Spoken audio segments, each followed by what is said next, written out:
Yeah, Stitch in the house. Yo, H in the house.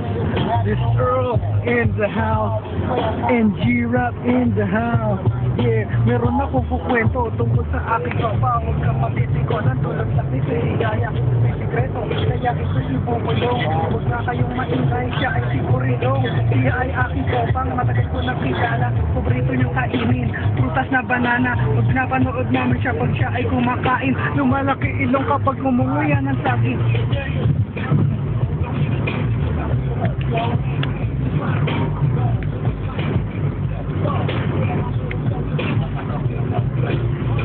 Nangungot, kaya siya nakasimangot. Nabahing siya, lumabas isang malaking kulangot. Sabi niya pa ulit-ulit lang ang panaginip. Tingnan mo ilong niya, doon tunog masisilip. Pag umay siya, ang mundo parang gugunaw. Lahat ng nasa paligid, bigla na lang papanaw. Ngayon tapos ng kwento, wala ang pahina. Kapag dumating si G-Rap, sumasaya ang tropa. Laki nga ang ilong pero ito ay tanggap. Sa barkada, walang pinakitang pagpapanggap. Mga kwentuhan, at masasayang alaala. Mga pag-iinom ang inaabot ng umaga.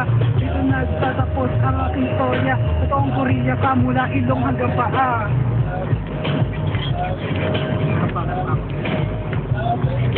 Ang aking tropa, talagang kawili-wili. Siya sa TV, pangalan niya Rafiki. Aking barkada laging nagkakasiyahan. Ngunit pag dumating ka sigurado Koreahan. Ang ilong, parang hugis na itlog. Kapag nabasag to, wala na ang pagkabilog.